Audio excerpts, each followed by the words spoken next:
Selamat pagi teman-teman semua. Perkenalkan, nama saya Matthew Dawson dan saya Rian Samuel Chandra. Kami dari SMA Santo Aloysius 2 Bandung. Dan ini adalah alat pendeteksi logam sederhana buatan kami.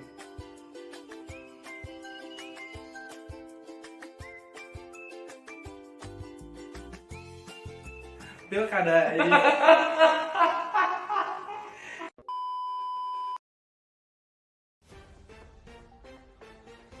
Saat ini angka kriminalitas di Indonesia sangat meningkat. Kita juga sering mendengar adanya teror bom yang terutama disebabkan karena pandemi COVID-19 yang belum berakhir sampai saat ini.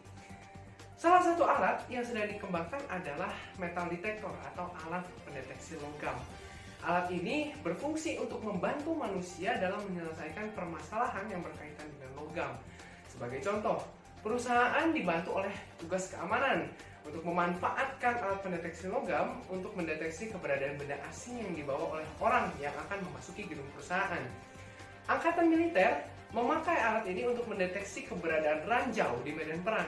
Selain itu, para peneliti sejarah juga memanfaatkan alat ini untuk mendeteksi keberadaan benda-benda sejarah yang terkubur di dalam tanah. Dengan demikian, kami membuat alat ini dengan tujuan untuk diperkenalkan ke masyarakat luas, lalu supaya mereka bisa mencobanya sendiri di rumah, dan untuk ditingkatkan efektivitasnya. Sekarang, saya akan menjelaskan komponen-komponen yang terdapat pada alat ini. Yang pertama, kami membutuhkan satu buah papan sirkuit cetak atau biasa disebut dengan PCB. Papan ini berfungsi sebagai tempat untuk menaruh komponen-komponen listrik yang akan kami gunakan dalam merangkai alat pendeteksi logam ini. Yang kedua, dibutuhkan satu buah chip IC NE555 buatan dari Texas Instruments. IC ini memiliki fungsi sebagai pembangkit pulsa getaran. Ketiga, dibutuhkan satu buah kumparan kawat tembaga sebanyak 150 liritan berdiameter 5 cm. Kawat ini nanti akan difungsikan sebagai penangkap gelombang elektromagnetik yang akan dipancarkan oleh logam. Dibutuhkan juga satu buah buzzer aktif bertegangan 5 volt produksi dari Adicor yang berfungsi sebagai pengubah dari energi listrik menjadi energi suara. Lalu kami juga membutuhkan 3 buah kapasitor yang masing-masing yaitu 2 buah yang bernilai 2,2 mikrofarad yang nantinya terhubung ke baterai dan IC, lalu 1 buah yang bernilai 10 mikrofarad dan akan terhubung ke buzzer. Kapasitor ini nantinya akan kami gunakan sebagai alat untuk menyimpan dan mengeluarkan muatan listrik. Lalu kami juga membutuhkan satu buah resistor berhambatan 47 kilo ohm yang nantinya akan dirangkai secara paralel dengan kumparan dan kapasitor 10 mikrofarad. Resistor ini berfungsi sebagai penghambat arus listrik pada rangkaian. Yang terakhir, kami membutuhkan satu buah baterai kotak 9 volt buatan dari Kemsel. Baterai ini nantinya adalah sumber daya utama pada rangkaian komponen kami. Di depan kita sudah ada alat pendeteksi logam yang telah dirangkai. Sebelumnya pada alat ini sudah dirapihkan kumparannya terlebih dahulu, karena sebelumnya saat pengambilan data sepertinya kurang efektif karena si kumparannya ini tidak rapih. Oke, mari kita coba. Apakah yang sekarang akan berhasil atau lebih baik atau tidak? Pertama-tama kita sambungkan dulu baterainya. Ya.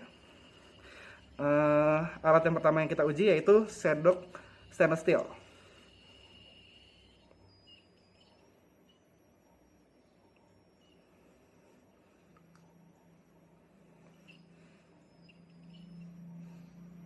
Terdapat penurunan frekuensi. Oke. Yang kedua kita coba sendok plastik. Ya, tidak terjadi apa-apa. Jika ada gunting.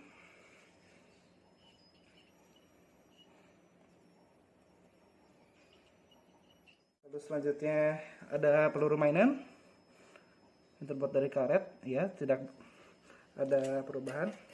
Dan yang terakhir kita coba dengan penggaris besi. Oke, terjadi penurunan frekuensi juga.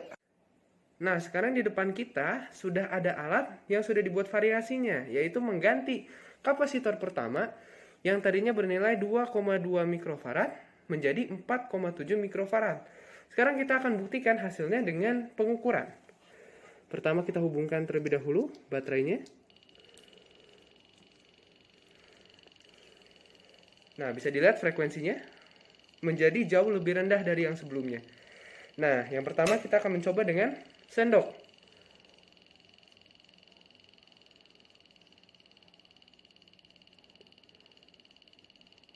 Tidak terjadi perubahan frekuensi.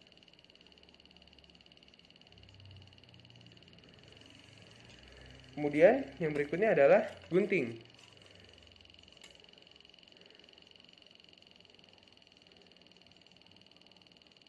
Plastik.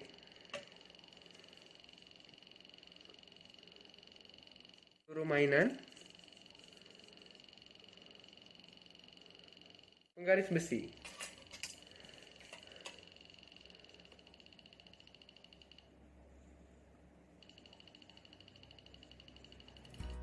Ini adalah rangkaian digital dari alat pendeteksi logam yang kami buat. Mengapa rangkaian ini bisa menjadi rangkaian alat pendeteksi logam? Ketika bagian rangkaian RLC yaitu L1 dan C2 telah mendapatkan frekuensi resonansi dari logam manapun yang berada di dekatnya, tercipta medan listrik yang akan menyebabkan arus induksi pada kumparan dan perubahan aliran sinyal melalui kumparan. Ketika logam tersebut mendekati area sensitivitas L1, maka dua buah kawat yang menjadi transmitter dan receiver akan berosilasi sehingga buzzer akan berbunyi. Untuk osilasi, osilator yang digunakan dalam percobaan kami adalah osilator Colpitts dengan rumus frekuensi sebagai berikut. Dengan mengacu kepada rumus, kita bisa mengetahui bahwa perubahan pada C1, C2, dan juga kumparan akan memengaruhi reaksi alat pendeteksi logam.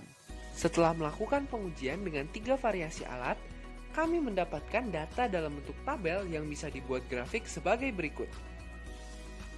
Pertama-tama, kita akan membahas percobaan 3. Datanya membuktikan bahwa perbedaan satu kapasitor saja bisa membuat perubahan besar.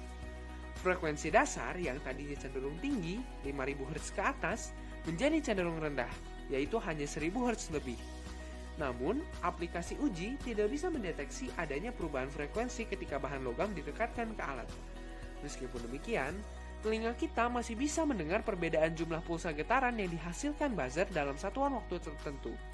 Artinya, penggantian kapasitor C1 kemungkinan besar memengaruhi IC-NE555 sebagai pembangkit pulsa getaran pada rangkaian alat pendeteksi logam.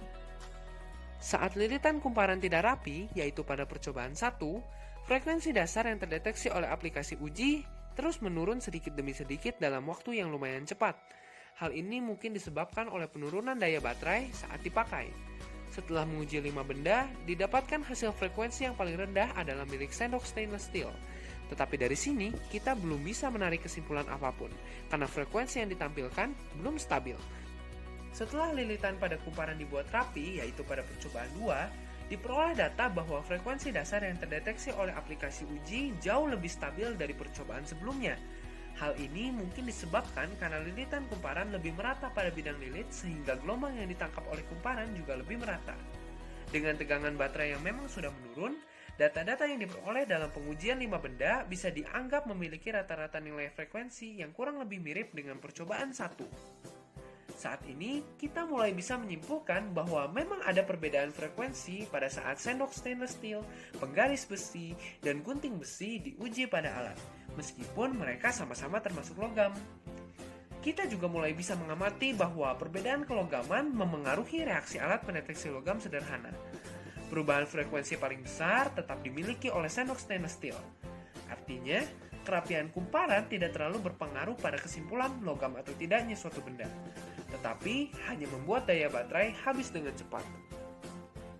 Begitulah percobaan alat pendeteksi logam sederhana yang sudah kami lakukan. Bagaimana? Menarik bukan? Tentunya kalian juga dapat mencobanya di rumah masing-masing. Bila ada pertanyaan, silakan ajukan di kolom komentar bawah. Sekian yang dapat kami sampaikan. Sampai bertemu di lain kesempatan. Terima kasih.